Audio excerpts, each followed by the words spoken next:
Сайн байцгаана уу та бүхэндээ Монголик тойм маань эхэлж байна. Тэгээ бид нарыг зарим хүмүүсийн хэлснээр бол хов бацдаг тойм маань эхлэн. Гэхдээ бид нар аль болох тавьд өгсөн ховч мэдээлэхээс илүүтэй мөн чанарын болоод байгаа үйл явдлын утга агуулгыг өөрсдийнхөө бүрхийг та бүхэндээ зорьсоор болно гэж зорж байгаа тийм. Ер нь бол эрдэм шинжилгээний хурал бол биш шүү дээ. Тийм бид нар сэтгэлээ хуваалж байгаа шүү дээ. Судлаа шинжилгээ мэнжилгээ гэх нэг сүртэй юм байна.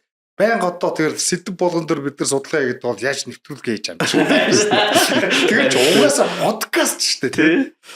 За тэгээд эхэлцгээе. Энэ 7 хоног бол нөгөө бүсийн юм хүзүүгээр татна гэхчээр бүүн адууны чагсаал хийгээл адуутай чагсаал хийгээл байсан. Шатхууны хомсдолд орсоо. Улаанбаатарын замууд улам нарийсаар байна. Төгжрөл улам нэмэгдсээр байна. Шатхуунд очирч төгжрлүүд нэмэгддэг боллоо. За нөгөө засгийн газрын зүгээс энэ холбогдох яамдынхын зүгээс бол 30 хоногийн дотор 120 хоногийн бензинийг авцаа хөдөлთა авалт хийцэн. Тийм болохоор ингээ хомсдол үүссэн гэдэг тайлбарыг үнэнд гүйцэтгэлээрээ хэллээ. За Дамжин нэм сайд бүгд найрамдах Солонгос улсыг зорьсон. Тэгээд энэ Солонгосоос 10,000 тонн онгоцны түлш, 20,000 тонн AI-92, 20,000 тонн дизель түлш ингээд жилд авахаар тийм гэрээ хийсэн гэдэг ингээд яриад байна. Тэгэхээр энэ дээр маш сонирхолтой нэг юм харагдаад байгаа юм тийм. Бүгд найрамдах Солонгос бол өөрсдөө нефт олборлагч улс биш. Түүхий өөрсдөө аваад тийм. Одоо энэ Араби орнууд, тийм Сауди Арабын нэгдсэн Эмиратын энтраас ингээд түүхий даваад нефт боловсруулдаг үйлдвэртэй улс. Тэгээ ийм улсаас бид нэр өнөөдөр одоо хичнээн жижиглээр тийм Монгол улсын анхны ерөнхийлөгч Очирбат нөгөө дээлээ милагаал газрын тусгаарлаа гэж цагаан дээлээ милаж ийсэн. Тэрнээс хойш одоо 30 жил өнгөрчлөө, 36 жил өнгөрчлөө. Тэгэл засгийн газар болгон ярьдаг, ерөнхийлөгч болгон амладаг нефт боловсруулах үйлдвэрийг бид нэр барьж чадсангүй. Тэгээд энэ асуудлаас болоод ингээл нэг ийм байдалд орлоо. Бидний ганц нефт импортлогч Оросын холбооны улс маань дайны нөхцөл байдалтай өөрсдөө ч бид нарыг хангахад хэцүүхэн юм байдалтай байна. Тэгээд бидний ганц хэлж сурсан чаддаг нөгөө л нэг үгийг тотми дахиад давтлаа тий. Ойрхт орнуудын асуудал, дэлхийн геополитикийн асуудал хүнд байна гэж байгаа л ингээл эхэллээ. За эндээс хэдүүлээ. Хамгийн хэрнэлээ тэгэлцсэн юм шүү дээ. Энэ бензиний хомсд болоогүй хүмүүс хөдөө яваад ингээд хэдэн сарын хэрэглээгээ одоо ингээд хэрэгэлсэн учраас 20 хоногийн тий. Тэгээ урд нь хөдөө явж байгаад яагаад юм. Жил болгон тийм болж байна. Манай мэдээж бензиний хэрэглээ жил болгон нэмэгдэж байгаа нь үнэн баг. Монгол улсын газрын бензиний хомсд байгаа юм. Тэгээ шууд одоо засгийн газрыг буруутгах чинь энэ чинь тэр дэлхийн нийтийн нөхцөл байдал үнэхээр юм болчиход байна тий. Нэгдүгээр түн угаасаа дэлхийд даяар автгаа нэмэгдсэн. Ираны дайм байна тий. Тэгээ Оростой холбоотой. Орос ч одоо Украинчууд Оросод одоо терроризм хийгээд байгаа холбоотой хүсээгүй одоо ийм байдалд орчод байна. Тэгээ хамгийн хэцүү асуудал нь угаасаа бид нар Оросоос өөр нефт одоо бидний эргэн тойронд ч гэх юм уу нефт олборлдог тийм улс байхгүй шүү дээ. Бид өөрсдөө тэгээд Хятадаас авч олно гэдэг Хятад ч нефт олборлдог улс биш. Оросоос, Иранаас гэдэг олон газраас нефт авдаг. За Солонгос бол ойлгомжтой. Энэ чинь зүгээр төр зуурын гал унтраамжаад байгаа хэмжээнд тий. Гэтэ ер нь тэгэл цаашдаа Оросоос л авна. Би бол хувьдаа тэр нефтийн үйлдвэрийн үлгэрт нефтийн тэр сүрцэн шүү. Үлгэрт бол ер нь итгэхгүй байгаа. Боломжгүй. Чи айгүй олон жил тэгээ би хуучин бас бензин Петровсын ерөнхий захирал байсан үнтэй хамт ажилладаг байсан. Тэрнтэй ярилцчихсэн л да. Яагаад ингэ үйлдвэр өрчиж болдог. Манай нефт импорт том компаниуд тээзүү хийж үзээд зардал те. Одоо тэгээд тэр болгоныг ингээд тооцоод үзэнгүүт тэр юу зарлаа дийлэхгүй нөхгүй. Дорндын тамсгийн гэдэг лөө. Тамсгийн нефтийг одоо нефт болгоод авчираад бензин болгоод Улаанбаатарт авчирна гэдэг нь Оросоос бензин авахаас хамаагүй өндөр өртөгтэй гэж байхгүй. Энийг худалдаж авах нь монголчууд эдийн засгууд илүү дарамттай. Тийм учраас угаасаа тэр хятад руу ингээ гаргадаг гэж. Тэгэхээр одоо тэр Монголд нефт байгаа нь хамаагүй гол нь зардал гэдэг юмдаа л эдийн засгийн Тийм. асуудал чинь баригдаж байна шүү дээ. Энэ дээр Хэрвээ ашигтай байсан бол тэр том хувийн компаниуд өөрсдөө үйлдвэрээ бариад хэрвээ холбогдох одоо хэдэн жилийн эрсдэл байдیں۔ Тэрийг дагаал тооцоо гаргацсан байгаа шүү. Тэгэхээр дээд зүү хийгээд ашиггүй байна гэдэг чинь хувийн байгууллага судалгаа хийгээд бүтлгүүцсэн юмыг төр барьж авч байгаа юм. Зүгээр л тэр нэг энэ техникчл юунаас ч авсан мөнгөөр хийж гудрахал иймэрхүү л асуудал байгаа. одоо шилэн төслийнхөө мөнгийг тэр нефтийн үйлдвэрийн хөрөнгө оруулалтанд оруулахар болж шít тий. Засгийн газраас тийм шийдвэр гаргалаа шít. Тэгээ одоо энэ дуугаа авалцсан юм шиг одоо засгийн газарт байхаа болцсон болохоор ачсан намынхын жишээ нь бүгдээрээ мэдгэлээ л та тий. Нөөц хангалттай байгаа гэдээсэн. Тэгээ тэрийг нөөцлөхгүй яасан. Яагаад ингэсэн ингээл гэтэл энэ өнгөрсөн хугацаанд энэ асуудлыг шийдэх байсан уу шийдэх ёстой хүмүүс нь одоо бүгдээрээ байлаа шүү дээ. Сая наадмаар ирэл бүгдээрээ яриад байгаа одоо элбэгдорж хөрсүхч байсан, инх баяр гэд хүн байсан гэд бүгдээрээ л тэр цагаас хойш ингээл бүгд л одоо нэг хүмүүс солигдсонгүй те нөгөө нэмэгтүүний байр нэг солиход нийлбэр өөрчлөлтгүй гэдэг шиг л ингээл бүгдээрээ л одоо ч байж байна. Ямар ч шийдэл гарц ярдггүй одоо тэгэл дахиад нэг зүгээр энийг аргацаах байдлаар Орос гайгүй болтол одоо Солонгосоос нэг 20,000 тонн ч байдаг юм уу тийм тоонууд ингээл аавна гэл ийм л юм ярьдаг те хин ч ялгаагүй. Одоо тэрийг одоо яагаад жишээ нь одоо ингээд энэ юмыг тусгай зөвшөөрөлтөй стратегийн бүтээгдэхүүн гэдэг ингээд өөрсдөө үйлдвэрлэхгүй хийж ингээ байлгаад байгаа юм. Заавал наа чинь бас хэцүү. Одоо ингээд өссөн хүн болгон одоо юу гэдэг канистр бариад бензин импортлдог юм шиг дэлхийн хаач байхгүй гэсэн. Үгүй ерөн дээр чөлөө зах зээл тусгай зөвшөөрлөө байхгүй болгон болог гэд бас нэг юм юуг нь ч ойлгоогүй бас айгүй олон либертар гараад ирсэн шүү дээ. Одоо ингээд бензинийг хүн болгон импортлох хэрэг олгочвол хомсдол байхгүй болчихно гэд тийм юм байхгүй. Орсын тэр компаниуд ч найдвартай компанитай л тусгай зөвшөөрөлтөө компанитай л харилцсан. Тэдэртэй л хамтарч ажилладаг угаасаа. Тэр чинь олон улсын энэ том эрчим хүчний ч юм уу уул уурхайн бараа бүтээгдэхүүн ч гэдэг юм уу энэ том мөнгөн дүнгээр явдаг стратегийн бүтээгдэхүүнүүд чинь угаасаа дэлхийд даяараа л тэгж явдаг. Тэгэхээс ш одоо юу гэдэг нэг тэгэд энэ Петровис эдрийг одоо байхгүй болгоод бид нар бүгдээ нинжа гэдэг шиг явна тийм юм байхгүй угаасаа. Орсон бид нар бензин өгөхгүй тэр бол бодит байдал. Ер нь чөлөөд худалдаа гэдэг чинь бүх юмыг ингээ шууд одоо юу гэдэг ямар ч лиценз өгч юм уу ямар ч зохицуултгүй юм уу ямар ч дүрм журмгүй ингээ бүгдээрээ ингээ нинжа шиг өсрээд ордог гэсэн ойлголт бас биш штэ. Зүгээр тэр зохицуулт эдрийнх нь одоо босгон нь ямар байх хэвээр шаардлага эдгээр ямар байх хэвээр гэдэг тал дээр юм ял ярьж болно. Гэхдээ Монголд 80-90 тусгай бензин импортлох хэрэгтэй. Тусгай зөвшөөрөлтөй компани байгаа хэрэг ч бас нэг цөөхөн хідэн компаниг шууд монопол энэ төргээ хэлэхэд хэцүү. Гэтэ яг энэ тэгээд эн чинь яалтчгүй одоо ингээд юу гэдэг шууд зах зээлийн үнээр нь ингээд тогтоогоод ингээд явах юм бол монголчууд чинь товтон бензиний үн чинь савлж байна.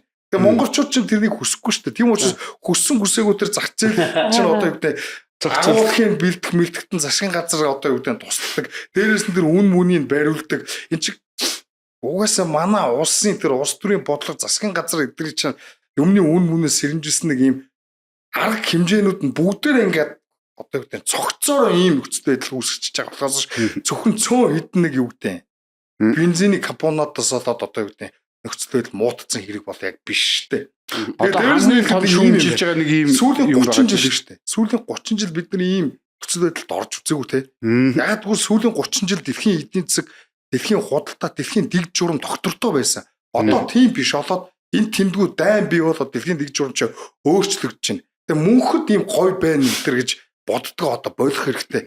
Монгол улсыг одоо юу гэдэг энэ хоёр хөрштөг учрал тэгээ энийгээ сайн ойлголцож ололцохгүй бол ингээд сүрэн шүү. Оросын бензин биднэрт хэрэггүй мэрэггүй гэж солиордог тэнэг хүмүүс өчнөө л байна те. Сая хэдэн жилийн өмнө зөндөл тэгж ярьж исэн биз дээ.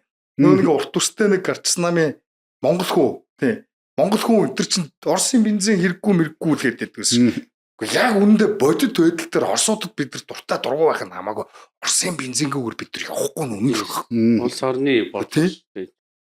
Энэ яг хуу сая тийм сэтгэлдлүүд бас хөөрж ин манай энэ Ардсан намын одоо жоохон одоо муулсаар байгаад бүр хараалын өвч дууслаа ер нь одоо Солонгосоос авж байгаа сайхан хэрэг боллоо энэ муусан дайн санхүүжүүлсэнгүүгээд Гэхдээ Солонгосоос тэр зүгээр нэг төр аргацаах нэг хөлөг онгоцонд хийхэл нефт ирж байгаа. Тэгээ нэг 20,000 тонн ч одоо яг бодит байдал дээр мэдгүй хэдэн сарын хэрэгцээ тэдний үл бид нар мэдэхгүй шүү дээ. Нэгдүгээр хоёрдугаар одоо бид нар ч өөрсдөө далаад гарцгүй. Солонгосоос нефт авчирж нэг зүгээр хар ухаанаар л та нар зүгээр бодоод үзэлтэй тийм үстэй. Би нэг хоёр хэрцэн талхыг би хаашаа гэрийнхээ хойноос супермаркетаас авах эсвэл би зүгээр хинтээ яваад бүрээд талах чирээд хоёр одоо чирээд ир хоёрыг ч манай хурш биш шүү дээ. Бензинтэй байсан ч Казахстан нефттэй бид нар яагаад авч чаддгүй? Яг бол дунд нь Орос хятад байгаа учраас. Тийм шүү дээ. Орос хятад хоёроос хаашаач зугатаад чадахгүй бодит байдлаа нэн тэргүнд ойлгох хэрэгтэй. Тэгээд одоо нэг бид нар өөрсдөө нэг өрнөдийн хувьд нэг чухал ач холбогдолтой улс энэ гэж бодоод үгүй шүү дээ. Бодлоо шүү. Бид нар геополитикийн хувьд өрнөдийн хувьд ямар ч ач холбогдол ус бид нар зүгээр энэ дэлхийн одоо либералуудын хувьд бол шүү дээ. Орос хятад хоёрын дунд байдаг нэг юм арчлын гой баян бүрд гэсэн юм зөвхөн удас суртлын тийм ач холбогдолтой ус ахгүй. Цагаа тулвал энэ Монголд одоо юу орж байгаа гэдэр бол өрнөдөд падлийч байхгүй. Өөрсдөө нэг Украинтай зүүрлээ солиор цоогод тэр чинь Украинд чинь шунах юм их байж тээ. Тэр Орос, Америк, Польш гээд Европын холбоо гээд тэр чинь тонох гэж л байгаа болохоос нэг Украин чинь цаана Европ шүү дээ. Европтой холбогдсон Европын ус шүү дээ. Тэгээд тийм ланд лок гэд хоёр тоног гүрний дунд байдаг ус биш. Тэгэд Украин ч гэхдээ сүрчлээ шүү дээ. Одоо Украинтай зүүрлэн мөрлөн тийм балаа юм ярьж байна. Тэгээ ер нь бол одоо цаашдаа нөхцөл байдал улам хэцүү болох байх. Нэг хүмүүс нөгөө ингээд ийм үний юм ярахаар айгүй дургу байдаг. Тэгээ хуучных шиг ингээд нэг ийм байнгын тогтвортой бүх юм нь бэлэн байждаг юм гэж одоо байхгүй. Одоо энэ дэлхийн дэг журам ер нь өөрчлөгдөж байна. Тэгэхэд бид нар эндээ одоо дассан улс төрийн бодлого эдрээ хэрэгжүүлэхгүй бол тэ одоо ингээд нэг либералчаад ингээд бүр утгагүй энэ хоёр хөрштэй нэг бүрийн нэг ийм дайсан ус шиг тэ. Одоо ер нь Орос эдэр бол бидрийг одоо ер нь бол нэг ийм манайхыг дэмждэггүй ер нь барууныг дагж дарвалцдаг ер нь нэг ийм жоохон дайсаглагч бос гсэн байдлаар бидрийг хардаг болцсон юм байлээ. Одоо энэ зүгээр бүгднээр хятад улстай урд түвшийн элчин сайд Оросын ч гэсэн элчин сайдууд эхлээл байдаг шүү дээ. Та нар өөрсдөө ингэж яддаг шүү. Та нар өөрсдөө үгэндээ энэ хэлсэн үгэндээ байдгүй эргэж хуцдгаа гэх байнга сануулдаг элчин сайд нар нь тий. Та нар энэ хүнийгээ чимээгүй болгооч яа гэж хүртэл хэлээл байдаг. Тэгэл бид нар ингээл нэг улааныг харж урвал шарыг харж шарваад гэдэг шиг тий. Нэг бол өнгөрсөн 70 жилд бол Оростой жоохон ойр байсан үедээ хятадтай дандаа нулимжл ирсэн одоо ч хүртэл нулимс сайрал байна тий. Одоо энэ явсан болцсон баха. Одоо Оросын хүч сударсан болохоор Оросыг дэрд гэж орлоо таахгүй. Бас наа чи нөгөө ядарсан дээр нь дарж авъя гэдэг шиг нөгөө Монгол сэтгэлгээгээр хандж байгаа. Яг үндэ одоо ингээ Путин ч гэдэг юм уу үнэхээр Монголд одоо ингээл нөл трол явуулаад эсвэл элдв КГБ-гийн агентууд орж ирэл ингээл алж хятаал хийдэг гэсэн бол хин нь Оросуудын эсрэг юм яа. Одоо Оросууд бидрийг огт авч хилцгээ өдөө тоогоо барьцсан дээр л гэж байгаа шүү дээ. Гэтэ ер нь яг хятадыг бол үнэхээр өстой юу ч хэлж чаддгүй те. Тэгээд би боддیں۔ Өмсөх бандаж Оросын те аль альных нь нөлөө те Монголоос байхгүй гэж үгсээ байхгүй. Энэ амар баланстай байх шаардлагатай байхгүй. Гэтэл одоо нэг талынх нь нөлөөнд бүр хитрхи нэмэгдсэн те. Тэгээд одоо та нар ингээд сайн харж байгаа бол Оросын эсрэг ингээд нэг өрнөдийн аргумент яриад байгаа юм шиг мөртлөө цаанаа өрнөдүүд биднийг нэг Оросын эсрэг ингэж шүүгдэхгүй байхгүй. Бидний яг Оросын эсрэг хэн шүүгдэж байгааг бүр цаана тэр санхүүжилт эдрийг гаргаж байгаагаас өмнөд хөршил байж байгаа. Гол ач холбогдол одоо гэдэг гол одоо тэдний геополитикийн тэрний илүү логиктэй илүү ач холбогдолтой чухал байхгүй. Өрнөд одоо Монголыг Оростой муудалцуулаад юугаа ч хочих юм тийм биз. Юу ч авах юм биднээс. Чи авах улсуудаа л нэг жоохон төгс төрхөрдөг болохоос өрнөдөөд чинь юу тэгээд ер нь бензин шатхан өдөр энэ Оросоос л хамааралтай хятадаас авахгүй. Яг бол хятад ч өөрөө бензин импорт экспортлогч улс биш, солонгос биш. Тэгээд солонгосоос авж байгаа чинь төр зүрийн гал нутрах арга хэрэгсэл. Тэгээд солонгосоос бензин авах чинь хятадын ч юм уу, Оросын ч юм уу нутгаар дайрж орж ирнэ шүү дээ. Ер нь цаагаар зүгээр тий ер нь бол би тэр солонгосоос бензин аавна яг тэр гал намжиж байгаа болохоос би үл тэрийг нэг сайхан зүйлүүд үзэхгүй байна. Тэр инглиг хомс шийдэгдэхгүй. Ер нь бол одоо юу гэдэг юм стратегийн төвчний эдийн засгийн одоо гол түлхүүр штэ энэ ч одоо хоол хүнс унаа тээвэр бүх юм одоо нефтээр л хэмжигдэн штэ. Нефтийн одоо нийлүүлэлт. Тэгэхээр би үл юу гэдэг энэ Оростойгоо айтайхан бай. тийм ээ аятайхан байж байгаа тэр үн мөнөө яаж тохирдгийг нөөц мөчн сава яаж бэлдгийг тэрийг тохирчоосоо би боддог. Хоёрдугаарт бол одоо миний ганц сэтгэл юу гэдгийг түрүү 90 баг тусгаж төрөлтэй компани байна гэсэн шүү дээ. Ер нь л яг уу нэг юм өрсөлдөөн дунд орж гэдэг юм уу эсвэл янз бүрийн байдлаар нэг хөрөнгө оруулах гэсэн бас юм компаниуд байдаг юм байна л да. Тэгээ яг уу өрсөлдөөн гэдэг одоо юу гэдэг мэдээ дэлхийн нөхцөл байдал ч юм уу одоо манайх далаад гарцгүй ч гэдэг юм уу зөвхөн Оросоос өөр харилцах боломжгүй ч гэдэг юм уу ингээд ийм нөхцөл байдлууд бол байна. Яг л одоо ингээд лайн тулаантай учраас юм түүхийд өсөлдөнэ тэр үнэ угаасаа ингэж байгаа. Гэхдээ цаанаа бол одоо юу гэдгийг бас нэг юм төрийн хит хатуу бодлогыг те гадаадд нөхцөл байдал юм байна гэдгээр одоо нөгөө манай улс төрч ингээл өөрсдөө өмөрдөн штэ.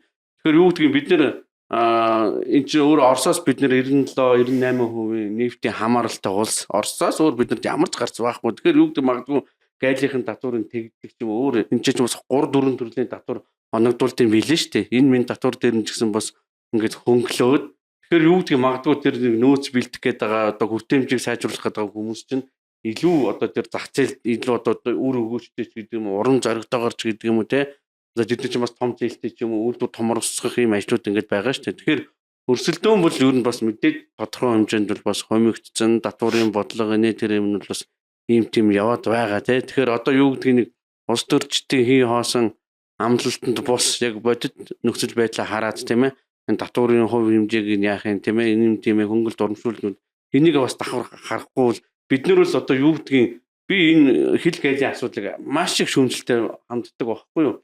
Яг бол бид нар дотооддоо бид нар тэр үнэхээр тэр нефттэй үйлдвэрлээд байсан бол хамаагүй гадаадын бас нэг юм дотоодын зах зээл гэдэг учраас бас нэг жоохон давуу байдал ч гэдэг юм уу ийм квот моват татварын босго өндөр байх асуудал байж болох байх.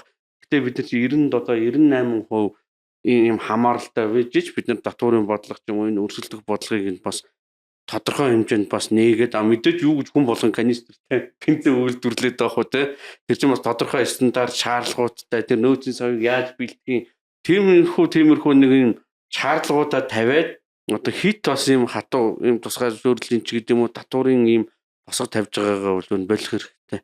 Тэг хүмүүс ч одоо ингээд мэдээлэл ийм хаалттай учраас одоо өрсөлдөх ёсгүй байна гэж үзчихээр хайкорыг хэлсэн байдаг шүү дээ. Өрсөлдөөн бол өөрөө ингээд мэдлэг мэдээллийг түгээд юм хаалттай л агаад байвал хүмүүс энэ байх л ёстой юм гэдэг үзэгддэг учраас өнөө нэг том компаниуд нь нэг санхүүжүүлцдэг ардын намын санхүүжүүлцдэг энд бол ер нь өрсөлдөөн байдгүй юм байна гэдээ ойлгочих юм бол эн чинь өөрөө бас эдийн засагт айгүй хортой. Тэгэхээр юу гэдэг одоо нефт гэдэг чинь өөрөө бидний хоол хүнстэй бидний гар дээр ирж байгаа энэ Орос хятад чихэр мэхээр одоо Америкаас ч ингээл карго моргоор ирэл тэр чинь нисэх гэлээс бас ингээл нэг нефт хэрэглэсэн машин л ирж байгаа байлгүй дайраач тахилгаан машин зөөгөө авчирч читгүй байлгүй дээ. Тэгэхээр ингээд бүх юмний бас юм ундар углуур болцсон учраас бас энэ ямар л боломж байна энэ эднэрийг нь л ер нь жоохон нээчүүл ер нь зүгээр юм шиг санагддаг шүү.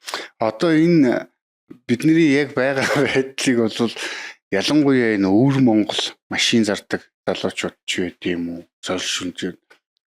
сүлжээнд байдаг те эсвэл энэ хятадаас машин импортлдог ч юм уу компаниуд маш соргоор хүлээж авч шít те цахилгаан машинууд оруулж ийл ингээд түгжрэлт ингэжийнхээ оронд гэл ингээл бид нар гэтэл нөгөө цахилгаан чин бас өөрөө хараат асуудалтай те өөрөөсөө бүрэн дүүрэн цахилгаанаас үлдэрч чаддгүй гэтэл одоо энэ дугаарын хязгаарлалтууд хийж эхлэх чинь тэгш сондоогоор нэг ачаал одоо коп 17 болно гэдэг үднэс. Тэгээд тэрэн дээр чинь одоо цахилгаан уур амьсгалын өөрчлөлтийн хурал болгож байгаа учраас тий цахилгаан тээврийн хэрэгслийг бол хязгаарлалтанд оруулахгүй гэдэг. Энэ сэдвээр хэдүүлээ бас эх 7 хоногт яг энэ юу болоод байгаа гэдгийг дэлгэрэнгүй ярьцгаая тий манай гам баяр одоо айцаар хөлжчихсөд гэл ном орчуулсан хасар сургуулаасаа хэн хөөгдөх вэ гэд жинхэнэ энэ асуудлуудыг манай хоёр нөхөр бол өстө хүүрнэн өгөх тий. Тэгээ ер нь яг бидний хамгийн том асуудал ланд лок тустай.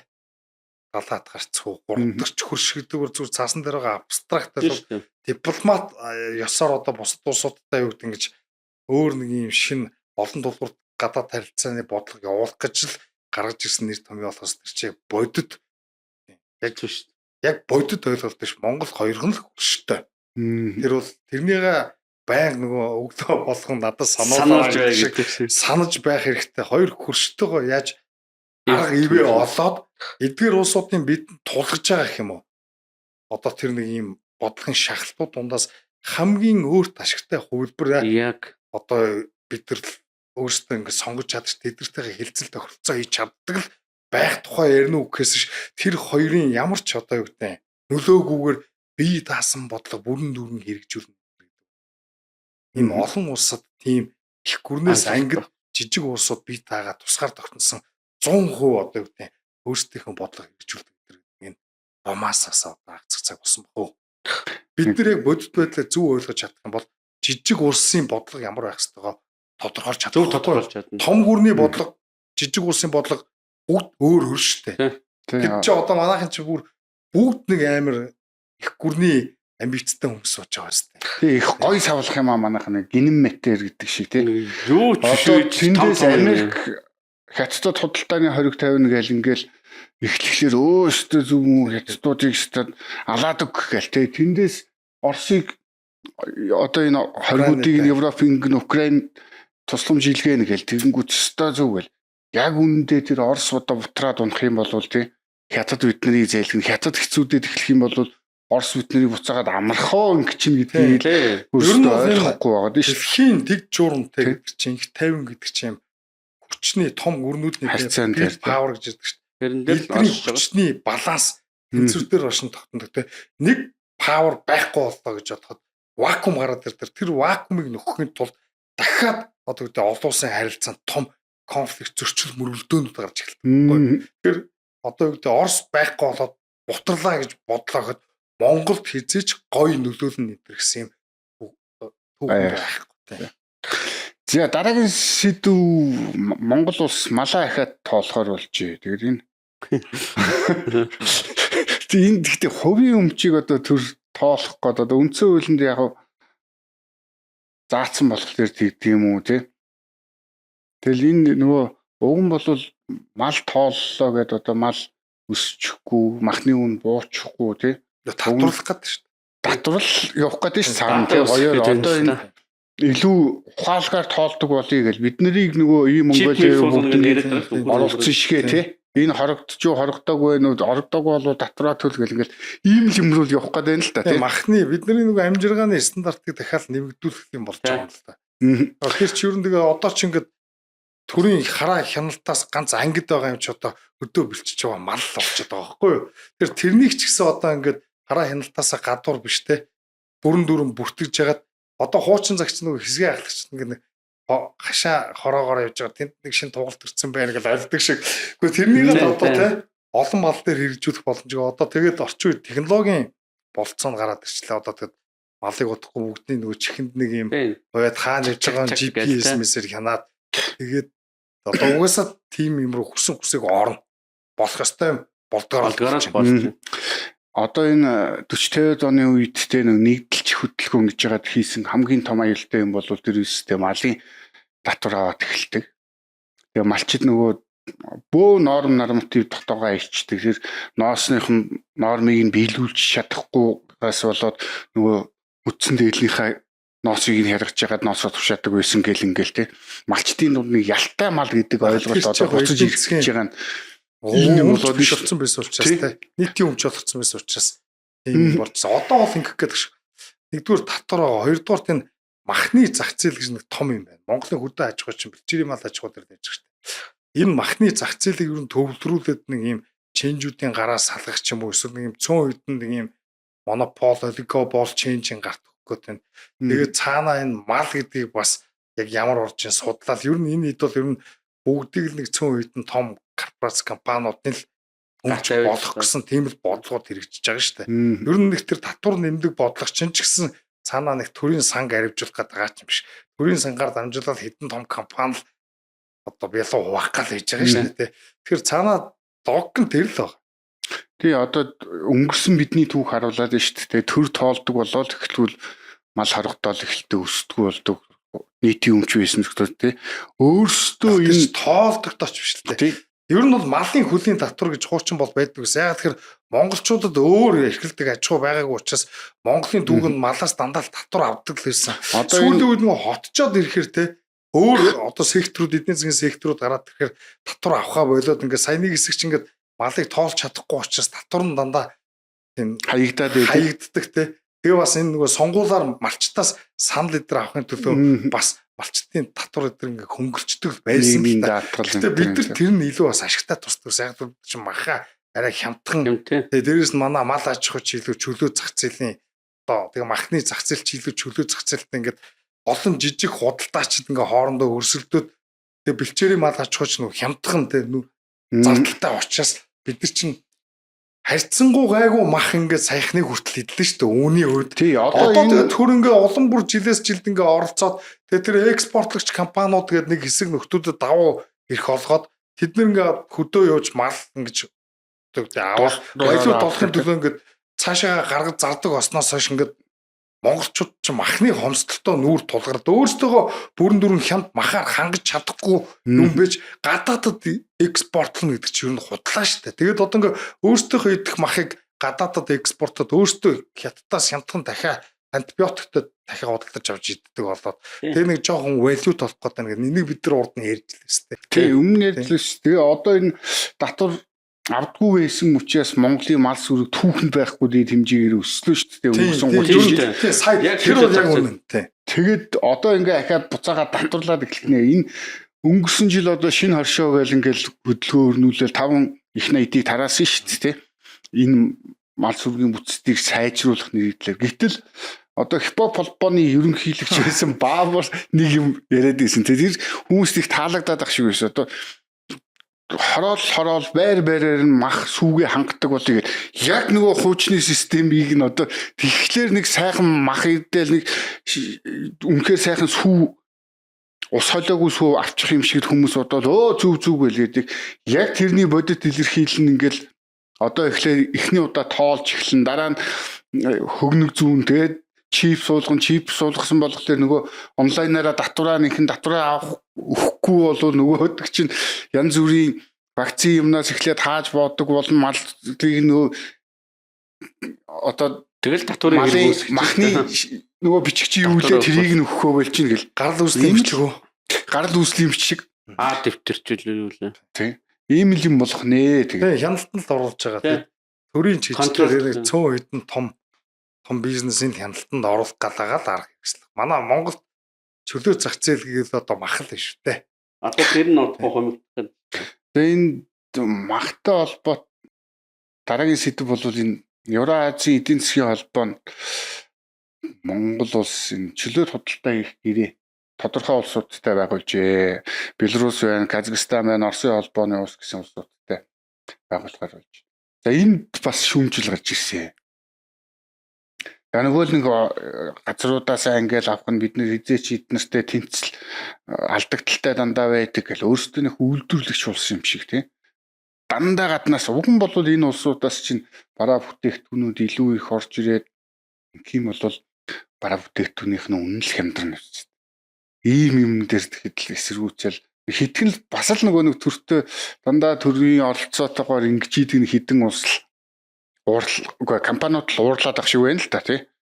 За ингээд ингээл чөлөө худалдаагаар татварыг байхгүй болгоод тэгэл ингээл үндэсний үйлдвэрлэлээ тусгах найл гэдэг гаргаад эхэллээ шүү дээ. Яг тий ер нь хараад ахыг ч дандаа өөрсдөө тийм дотооддоо үйлдвэрлэж байгаа энэ гэдэг хүмүүс чинь яг тэр улсуудаасаа бас одоо түүхийдэн л авч нэг жоохон өөрчилж л одоо жишээлбэл түүхийн тий гурил байлаа гэж бодлоо хөө тэндээс буудаа аваад эцэлж гурил олгол энэ зардаг.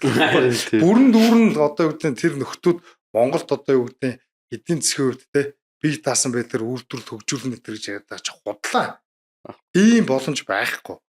Тэгэд яг хуу би зүгээр сүүлийн 2 жил чи одоо нэг Евразийн чөлөөт худалдаа хөнгөлөлттэй худалдаачлан нэг юм гэрээ байгуулагдсан. 2 жилийн либералууд ч нэг Оросоос хямдхан бараа ороод ирлээ гэд бүр амар юм болоо үст дайраад. Хичээ нэг ч одоо би нөгөө өмнө нэг ярьж ирсэн хүмүүс байж л байгаа. Тийм тийм барилгын материал түүхий идгээл те. Тэгэл тэр чин хин нөгөө Монполимет гэл одоо жишээлбэл тэр бетоны зах зээлийн чинь засгийн газар тарифын хууль батлуулаад тэгэл хятад цемент маш өндөр татвар ногдуулж байгаа байхгүй. Бид нэг өмнө нь ярьжсэн шүү дээ. Хүн болгон хурд хорооллоос байр ч юм уу эсвэл номин конструкшн болсон байрыг авах боломжгүй шүү дээ. Тэгэхээр би одоо юу гэдгийг нэг 50 м квадрат 60 м квадрат байрыг нэг квадрат метрийг нэг 2 саяар авмаар байдаг тий. Тэгэхээр тэр цементний татаасаас болоод доор хаяж одоо ер нь байрны үн өгдөг үл тий. 3-4 сая болчлоо. Тэгэл энэ чинь нөгөө валют мэлүүд яаны өсөл мөлтгөл төмөн юм байгаа байхгүй. Тэгэхээр юу гэдгийг хүмүүс өөрсдийнхөө амьдралыг ямар ч сонгох, сайжруулах, дээрдүүлэх сонголтоо хийх боломж байхгүй тий. Тэгэл Оросоос нэг хэмт гурил бид бол Орос гурил идмээрс би Орос бодоо идмээр ш тийм биз тий. Монголын үнэтэйгээ юм чи би юунтаа хордоод үхэн үү яана уу ер нь манай үндэсний үйлдвэрлэгчид ер нь ямар гол нь нэг ийм юм өгөхгүй. За яг хуу байж болно над үндэсний үйлдвэрлэгч чинь дургуутсгал баг. Гэтэ манай засгийн газар Оросуудад ч юм уу те ийм гэрээ байгуул ихэд үгүй гэж хэлж чадахгүй байхгүй. Үгүйгээ хэлэх юм бол бензинэр чинь жишээлбэл баг шүү дээ. Их маягийн хамаг юм ингээ хараат болцсон. Уусаа хараад байгаас ч өөр аргагүй. Гэхдээ газар зүүн байрлалын хувьд тийм учраас бид нар тэдэртээ арга ивэ олцол дасан зөгцөөл амьдрахаас өөр аргагүй. Энэ бол яг бидний яг хатуу гашуун үн чи энэ шүү. Манай онгоцоор л баахан будаа 9 тос тэгэл гоё вагю маг үзэж идэх гэх тийм баян болсон юм тийм байхгүй шүү. Ачааны боёнгоор л баахан юм зүрж идэх гэдэг. Европоос одоо ч юм оруулж ирээд Оросын нутгаар дамжихаас өөр аргагүй. Агаараа ер нь энэ газар зүүн байрлал гэдэг чинь биднийг Монгол улсыг Монгол улс болгосон зүйл чинь энэ л гэсэн. Тэгээ ийм ойлголт үнэтэй байна шүү дээ. Байгаад ах шиг байгаа юм тий. За татварыг халамж гэд хэлчихээ л дээ тий. Тэгчүүл татвар байхгүй болчих юм шиг тий. Халамж нэртэй татвар л болно шүү дээ тий. Халамж нэртэй. Гэхдээ юу татварыг ингээд эн чинь одоо манайхан ярьдаг шүү дээ. Тэнгүүд л ингээд нэг жоохон өөрчлөл зүсийг нь хувиргаал ингээд хэрэглэх бие болгочих нөгөө арслан намын юм билээ. Хортон. Тэр шиг бол. Тэр шиг тэгэл ингээд нэг хор хүлээсийг одоо гоё алтаар ингээд бүрчлээж гисэн тэр тороор л байна гэдгийг л ерөөсөй ойлгохгүй байгаад ах шиг байна л. Тэгээ бидний яг байгаа царай бол энэ үйлчлэлтийн бэлтгэл ажлын хувь танилцуулсан ш засгийн газрын уралдаанаар 57% байна гэл ингээд. Манад нэг юм гоё шалгарсан арга байгаад ах шиг. Монгол жил болгоно л өвөл болдог. Тэгээ өнжиж байгаад нэг ч юм уу болно. Энэ өвөл урт жилгээд өвөл болохгүй гэсэн ойлголт байхгүй ш. Тэгэл нэг яг цагийн тулгаал нэг юм сони юм гээл бүгдээрээ одоо цахилгааныхаа хангаж чадахгүй одоо энэ цахилгааны хүнийг нэмэхээс өөр аргагүй гэдэг нөгөө юм аа л яриад эхэллээ шүү дээ. Хамгийн муухай зүйл нь эрх хөрөгчд болвол ингээд яг энэ монголчуудын асуудал болгоныг дагуулж гойдж байгаа юм шиг хууль батлах гэж оролддог тий. Нөгөө өвөлдөө угаасаа бид нэр жил болгоно л бэлдэж явах ёстой, жил болгоно л тэрэндээ анхаарал тавьж явах ёстой, тэр асуудлуудаа шийдэж явах ёстой байтал тэгэл анх удаага үйл болж байгаа юм шиг л ингээл нэг бос молоогүй хуйлуу санаачилдаг. Тэргээрээ юу хийх вэ гэхлээр аль нөгөө яг л иргэдийнхэн халаас эсэрхэлтийн бэлтгэл тэгэхээр одоо юу хийдэг юм бэ? Одоо энэ дулааны шугам шүлжээ цахилгаан станцуудын хот нөгөө илэгдэл хоргодолд орсон том төхөөрөмжүүдийг солино гэдэг. Өнөөдөр нэг манай интернет үүсдэжлээ бэлтгэн. Тэгээ одоо тэр үүсдэжл бэлтгэдэг одоо малчд өөрсдөө л бэлтгэл үг. Тэр өнөөдөр нэг инженер ярьж байна. Бензин чинь байхгүй шүү дээ. Бэлэн болсон юм биш хот.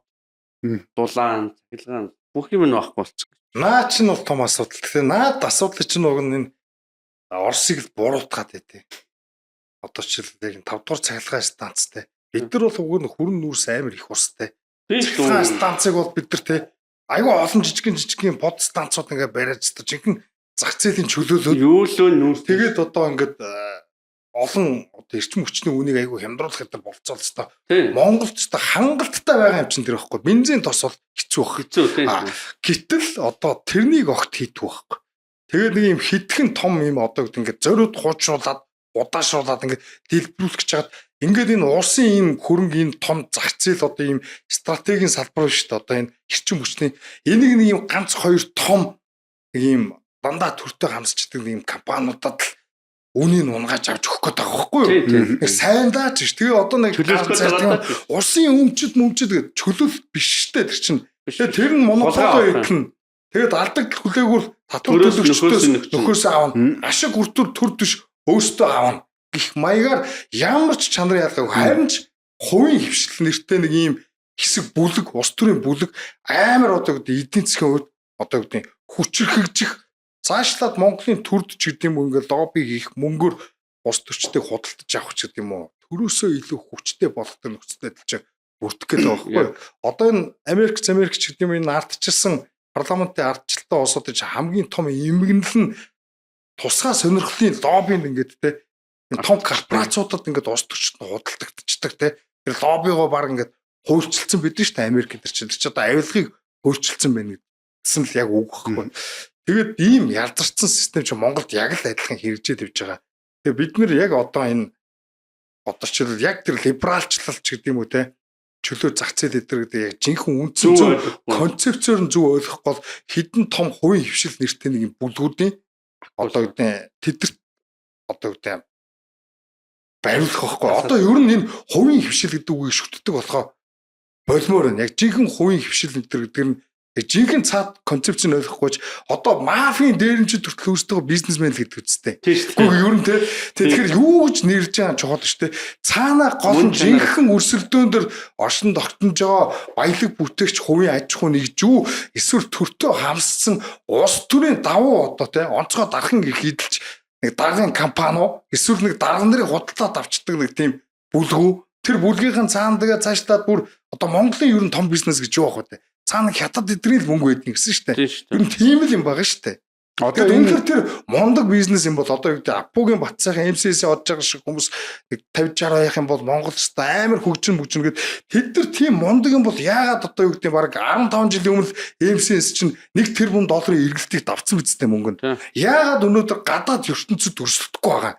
Яагаад энэ Монголд байгаа нэг юм түүц мүцээр дандаа зах зээлийн нийцэлж авч идэв. Тэгэхээр наад хэд чинь зүгээр Монголын төрийн олж байгаа давуу талаар Монголын зах зээл дээр л алзарладаг болохоос ш гадаад ертөнцид ямар ч өрсөлдөх чадвар байхгүй бас л нэг төрийн халамжийн нөхдүүд байхгүй юу? Яг үүндээ эднийг хувийн хвшил гэж бодож болохгүй. Энд чинь Монголын төрийг ч гэдэм үү хамаг юм. Монголын эдийн засгийг тонж байгаа нөхдүүд шүү дээ.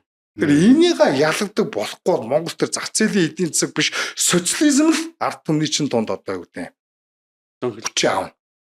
Одоо бид энэ ийм компаниудыг капитализм гэж хардаг учраас социалист үзэл санаа чинь энэ энгийн ард олонд аягүй хүчтэй байдаг.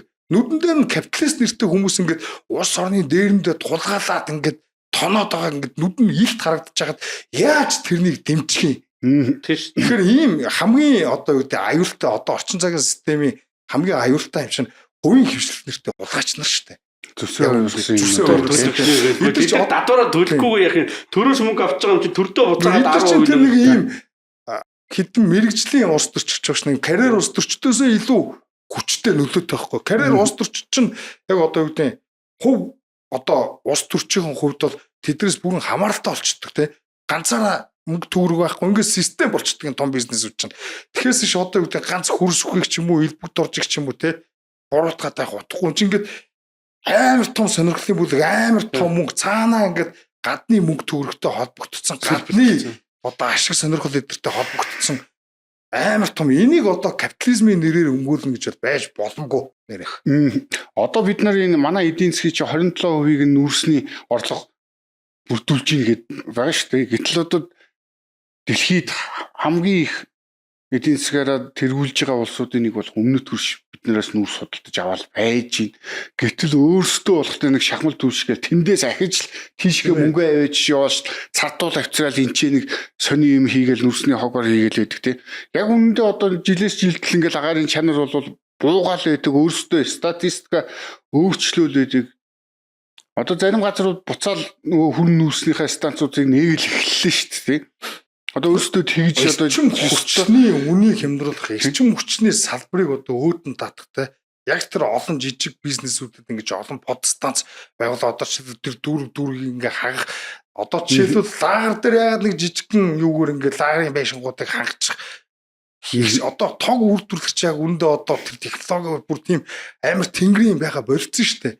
Тэгээ ингээд эрчим хүчний үнийг хямдруулах боломж байсараад л юу шин одоо ямар төршөлөө ийм л төрш Сая мөшир. 5-7 Тийм сайжруулсан төрш мөшир одоо хэдэн жил явах юм бэ?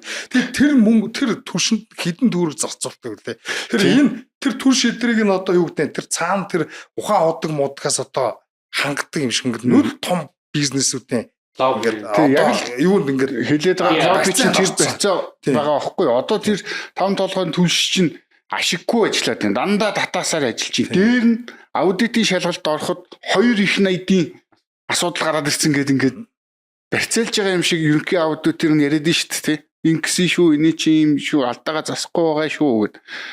Яг нөгөө төрийн банкны хэрэг шиг, хөгжлийн банкны хэрэг шиг том хулгайшгил тийм хулгаанууд явж байгаа байхгүй юу? Тэгээ бид нар тэгэл одоо хамгийн инээдтэй нь одоо утааг ялав гээл постэр хийжсэн. Тэгэхээр одоо ингээд шамшигдуулах нь бол ойлгомжтой те. Би урд нь ярьжлээс арчсан төрийн үед бол улсын өмч гэдэг бол те бас яг ийм улсын ашиг сонирхолтч өөрчлөхгүй шүү дээ те. Марксист онлоор тэгж ирдэг үстэй. Тэр миний урд нь би ярьжлээсэн те. Тэр одоо шамшигдуулахаас илүү бүр тэр салбарыг шууд одоо өөртөөхөө мэд шууд тонож авах гэж байгаа юм. Тэг ингээд улсын бүх тийм эрчим хүчний салбарыг либералчилж байгаа нэрээр нэг хэдхэн хүн авчдаг гинэ. Тийм юм байж болох юм уу?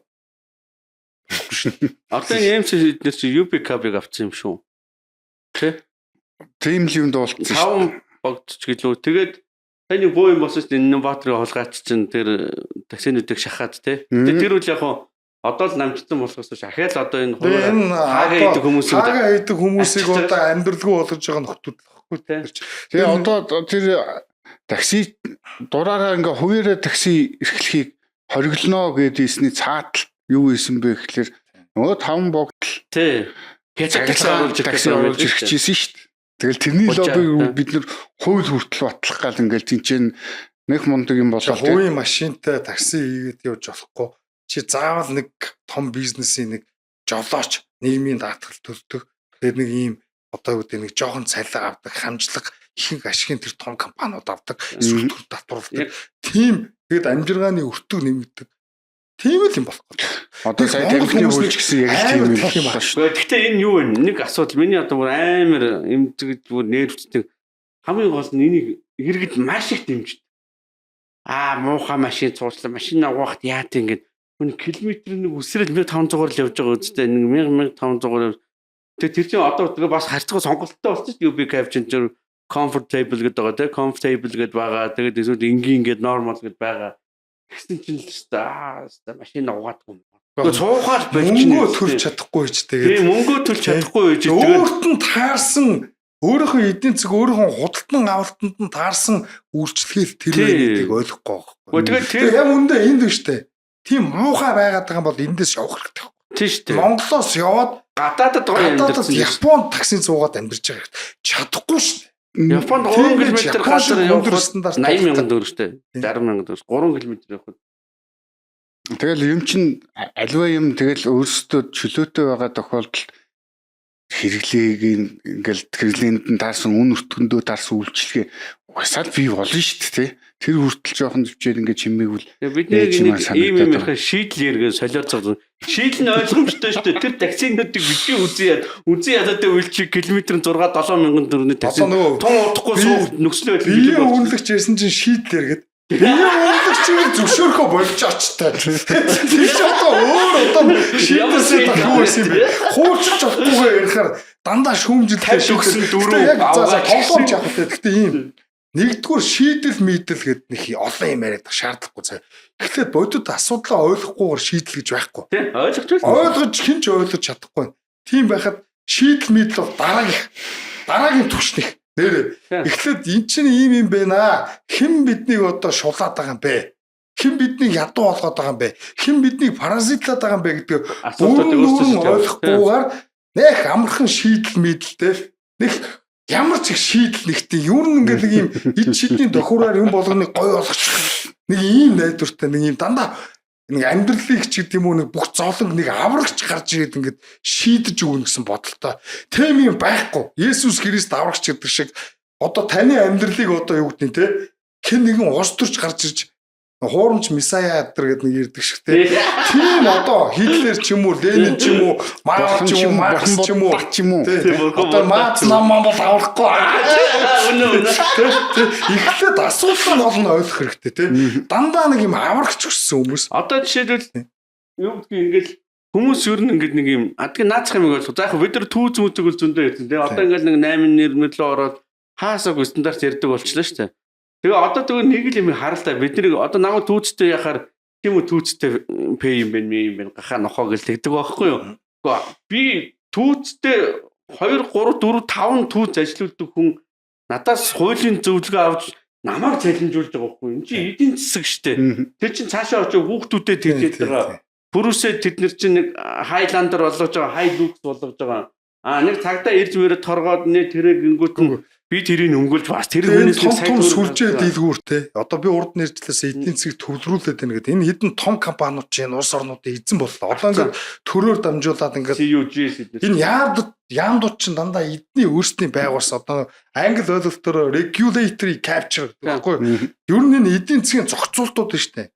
Эдгээр чи одоо үгдийн төр гаргаад байгаа юм биш. Тэр яамдууд чинь одоо байгуулсан тэр цаана байж тусгай сонирхлоод том бизнесүүд тэр яамуудыг байгуулдаг. Одоо жишээлбэл инх хамгааллын MCS-тэй зориулаад хөдөлмөрийн яам байгуулдаг байхгүй. Инх хамгааллан MCS-тэй зориулаад хөдөлмөрийн яам байгуулуулаад дараа нь тэрнийхэн сайд дээр өөрөө томилогддог байхгүй. Тэгэнгүүтээ одоо хөдөлмөрийн зах зээл дээр одоо өндөр босгоо тавих байдлаар ч гэх юм уу хөдөлмөрийн одоо энэ зохицуултуудыг жижиг дунд бизнест үнэтэй болгоод өгнө шүү дээ. Одоо чи ийм шаардлага биелүүл одоо ийм дүрм журам даг тэхгүй бол чиний над компанид чинь ямар нэг байдлаар зөвшөөрөл олохгүй гэдэг ч юм уу ямар аюулгүй байдлын стандарт марк гэдэг нь бүр ингээ Европ Америкийн төвшин худалдаж авах чадамжаас нь бүр ингээ хамааралгүйгээр өндөр тогтоогоод өгнө те. Тэнгүүт жижиг дунд бизнес чинь тэрнийг дийлэхгүй ингээ арчигддаг штэ. Тэнгүүт тэр том компаниуд чинь жишээлбэл тэр зах зээл дээр үрдээд ингээ хамаг юмыг баг ингээ хамаг мөнгөний хамаад сүрдээ нөгөө жижиг компаниуд ч гэдэг юм худалдаж авдаг ч юм уу энэ маяг нөгөө эдийн засгийн эрх мэдэл гэдэг юм чинь төвлөрөөд байна. Төртөө нэрсэн нэг юм том компаниуд. Тэгээ эний чинь уг нь энэ олон жижиг дунд бизнесүүд энэ түүц ч гэдэг юм уу 8 нэрийн барааны дэлгүүр тэнд байгаа махны ченж ч гэдэг юм уу за юу ч юм өсчин ч гэдэг юм уу эдгээр нийлж олуулаа нийлжээж эдийн засгийн сүрдэг байхгүй да. Олон жижиг бизнес чинь нийлж байгаа том бизнест асар том одоо гэдэг өрсөлдөөн зах зээлийн ингэж тэр цохор төвчөнд саармагжуулах хэрвээ жижиг дунд бизнесүүдийг ингээ бүгдийг нь хаагаад хавчаад ингээ дарчих юм бол удахгүй энэ улс чинь тэр чигтээ хэдхэн баян хүний өмч болоо дуустдаг гэдгийг л бид нар ойлгох. Одоо сая яам гэж ярьж байгаа шүү дээ. Бид нар өөрсдөө бүгдээрээ юу болтох? Хамжлага. Одоо тэр такси явуулахаа боллоо гэх тэр ах таксичнаа хийхэ болохгүй шүү дээ. MCS-ийн үнэтэй таксиг унаал одоо байрал тэгэл одоо MCS нийгмийн даатгал төлдөг орлогоо тушаалгаал нийгмийн даатгал төлөөл татвар төлөөл хамжлага болол өөрийнхөө амьдрал нь муудаал тэгээд боолж өрдөг. Одоо жишээлбэл сая яам гэж ярьсан шүү дээ.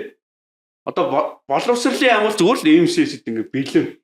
Тэгээ нэг хальт нэг инх хамгааллын солилцоход бүр өгч байгаа тэр инх хамгааллын те кордордоггүй тийм ээ байхгүй ерөөсөө. Тэгээд MCS чи ингэсэн шүү дээ. Энэ том төсөл мега төсөлгöd байгаа чи одоо угаасаа том компаниудад л зориулсан гаднаас зээл авангуудаа тэгээд том бүтээн байгуулалтууд хийж байгаа нэрээр одоо юу гэдэг тэр зээлийн мөнгөөр энэ том компаниуд л одоо хамаг мөнгөнд өрн тараа их гэж байгаа л тийм л хөтөлбөр шүү дээ. Тэгэл энэ дээр алцаа сая туулын хурдны төсөл мөсөлгөл тэгээд энэ мега төсөл гэдэг чинь дандаа тэр том компаниудад зориулагдсан юм.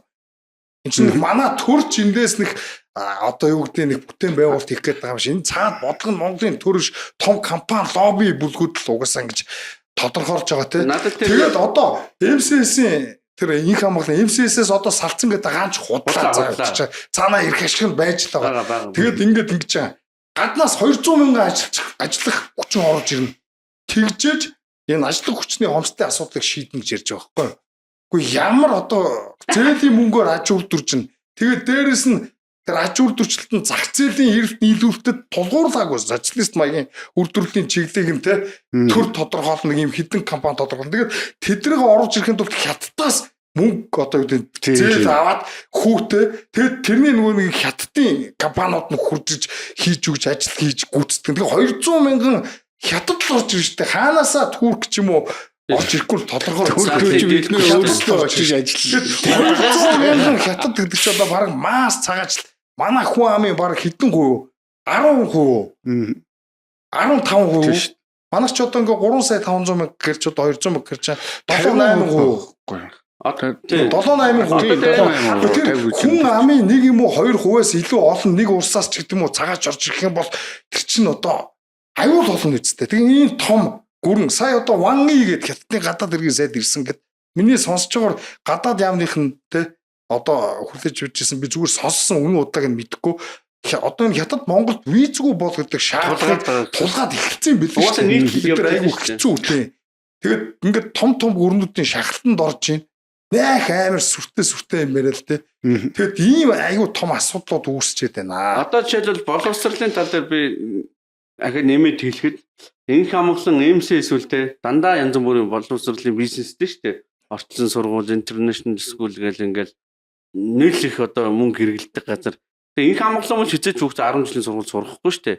Тэгээ тэр барьж байгаа бодлого нэг дандаа юмыг ингэж одоо бүр гавтгааруулна. Бүх тийм багш нарын буруу хүүхдийн ирэх аавда захиа бичүүлэх болий, өнчин хүүхэд байгаа, ээжтэй захиа бичүүлэх болий, ээжгүй хүүхэд байгаа гэх тээ.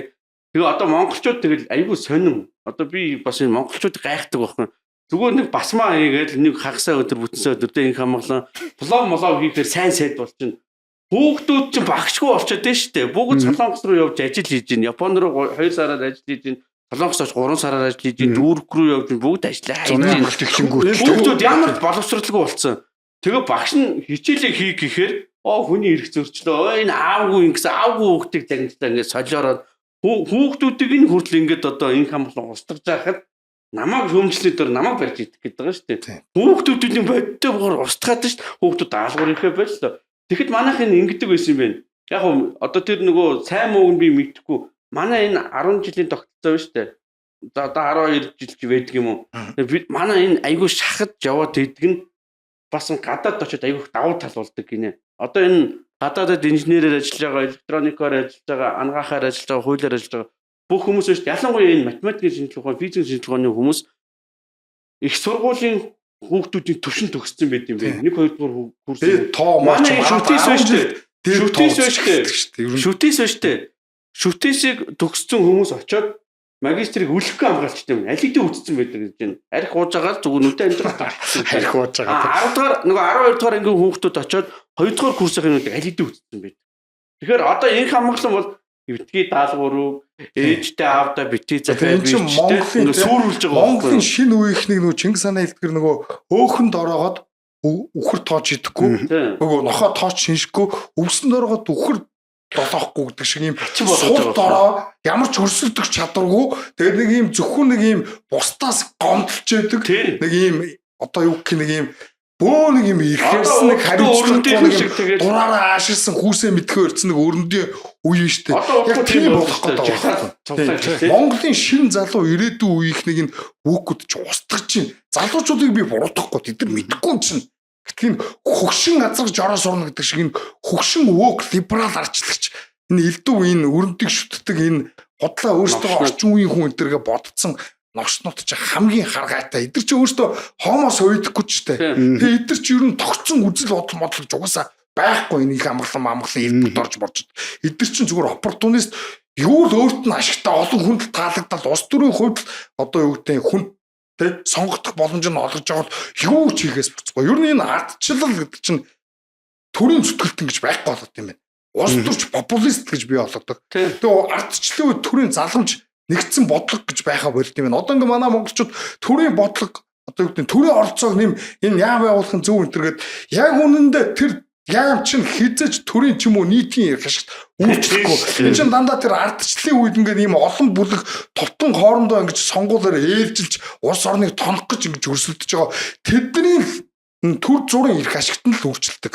Тэгээд тэр эрх ашигт нь гэж өөрчлөсөөр хагаад Монголд одоо ямар ч тийм бүх юм хөл толгой нь алдагдаад одоо ингээд энэ яам дуч яг үндэ одоо ямар сайндал 200 мянган хятад орж ирийгээд солиотой бол хөдөлмөрийн сайд нь тиймэр энэ чинь Монголын хөдөлмөрийн зах зээлийг хөгжүүлэх гэж байгуулсан юм уу хятадуудыг ажиллаар хангах гэж байгуулагдсан яам юу тэр бодоод үзтээ тийм одоо ингээ ярихлаар дандаа онл ярина гэл тийх байна. Онл яг үндэ би бодит байдал дээр нь ярихад одоо хасрын яам өөрсдөө ингээд өөрсдийнхөө эрхээ ший нийцүүлэхийн тулд байгуулж байна гэл сая өнгөрсөн жил Нямбатар түүцийг арчлаа тий. түүцэг бүгднгийн төрсөн ш.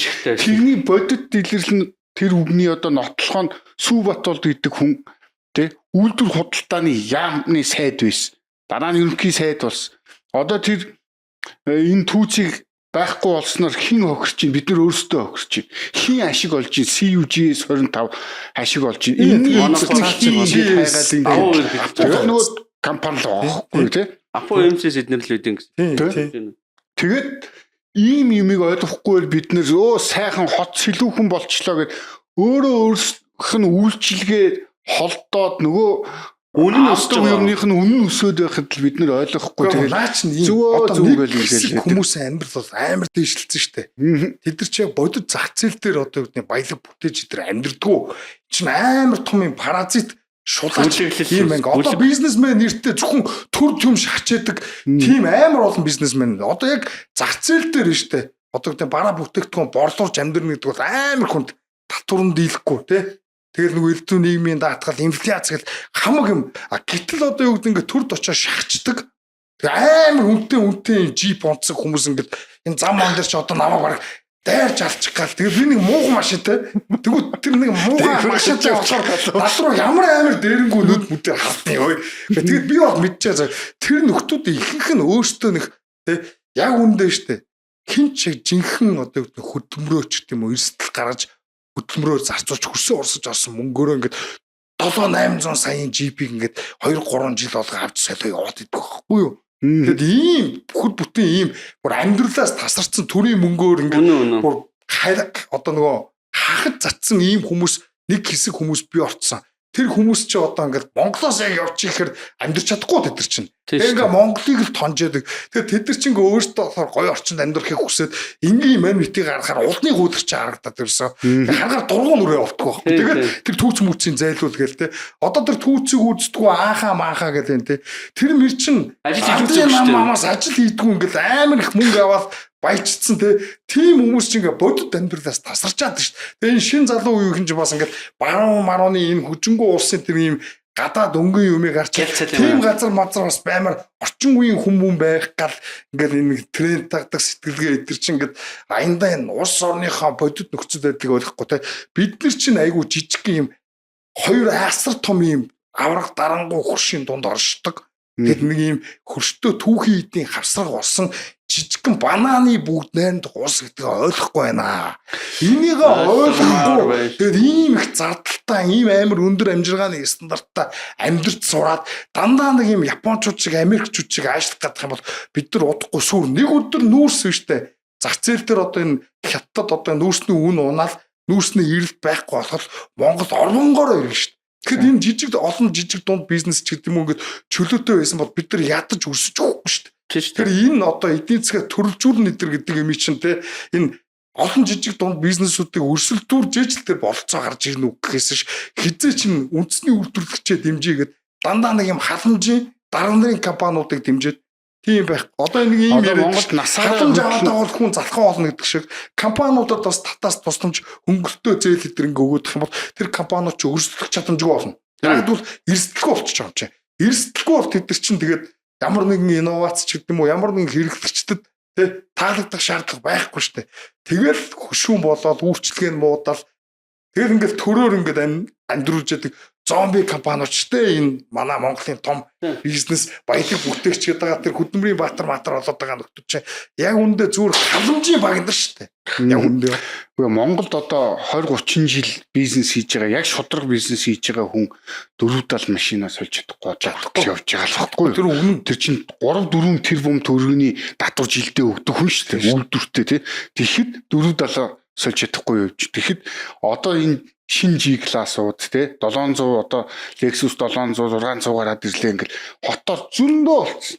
Дандаа нөгөө төсөвтэй холбоотой тендерийн тендерийг гусдаг авдаг ийм нөхдүүд л баярч ш нөгөө гинт баяжч цээж өвчтэй гэдэг шиг те. Тэгэхээр одоо тэгэл явж байна. Энэ Jeep-ний одоо Jeep яг энэ одоо хүн Jeep авах хэсэг нь интернет ямар хамаатай байна гэж бодож болох л багт. Одоо ингээд Монгол хүний юм штэ. Сэтгэлгээ ерөөсө ганц юм болчлоо заа. Дөрвөн өрөө гой одоо ийм гой тансаг хотонд амьдраад нэг Jeep-тэй нэг гой царайлаг хүүхэнтэй суу. Амьдралын зорилго нь ердөө энэ ингэж чадахгүй хүн биш. Манай нийгмийн ерөөсөө үнэт зүйл хандлага нь ердөө л ийм болчлоо. Тэгээд бүгд ийм болж хизээч чадахгүй. Тэгээд бүгд ийм болохын тулд улсаа сүрүүлээд тусна. Тэр өөрсдийнхөө ирээдүй амьдрах орон зай ингээ улам бүр хүмээд байгаа. Энд чинь энэ жип энэ баялагын баян дүр төрхмөр өдр чинь төр зүрийн үйл явдал шүү дээ. Удахгүй энэ дэлхийн нөхцөл байдал ингээд өөрчлөгдөд энэ хятад Орос Морсод энэ дэлхийд ямар амар өөрчлөлт явагдаж чинь те.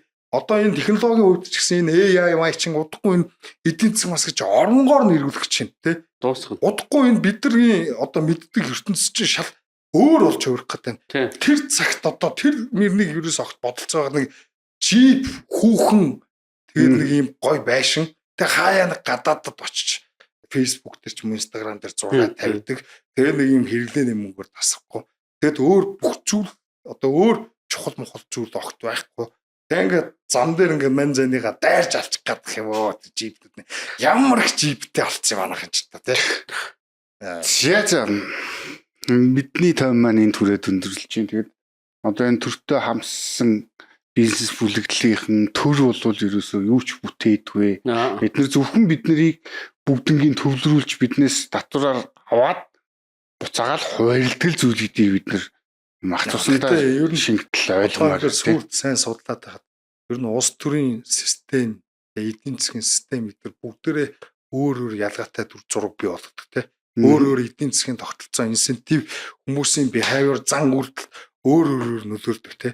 Яг одоо энэ ардчилсан төрийн эдийн засгт оролцоотой яг одоо энэ улс төрийн ардчлалыг эдийн засгийн одоо хөндлөнгийн оролцоо гэсэн энэ хоёр зүйлт ингээ хоршуулчаар одоо ингээ төр бүгдийг мэдгээд байгаа юм шиг боловч эцэст ингээ нөгөө улс төрчин сонгуулаар ингээ сонгогдож өөрчлөгдөж явдаг төр зургийн юм түрээслэгчд учраас тэр хүмүүсийн чинь ингээ том бизнесүүд нь ингээ худалдаад авчдаг. Дараа нь тэр төрчин өөрөө том бизнесүүдний л ажлыг ашиглаж байгаа шүү дээ. Өөрчлөлтөг зарц боол болж хувирдсан бэлээ.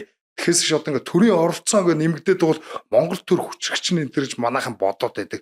Тэр чинь худлаа. Тэр хуучны социалист ч юм уу те тэр төр мөрөөс өөр чи эдийн засгийн нөхцөл байдал эдгээр шал өөр болсон байхгүй. Одоо төрийн оролцоо нэмэгдээд байгаа бол том бизнесүүд л хүч аваад байна. Тэр улам боололоод байна. Хизээч тэр одоо гэдэг хуучны коммунизм ч гэдэг юм уу тэр ангигүй ч юм уу бүгдээрээ тэгшмэгш тийм нийгэм чинь байгуулагдахгүй. Тэгшвэд л ярих тусам бид нар баян хоосны ялгааг улам бүр гааруулна. Бид нар нөгөө уулны бид нар юу олж хувирна? Хамжлаг олж хувирна. Энэ хідэн феодал худлаа тэр дээр нийтийн ирэх ашиг гэдэг ингээс үүж шээ. Яг зөв юм ярьдаг хүн байна хатуу. За баялаа та бүхэндээ дараа 7 хоногт ирэхэд болтугай. За.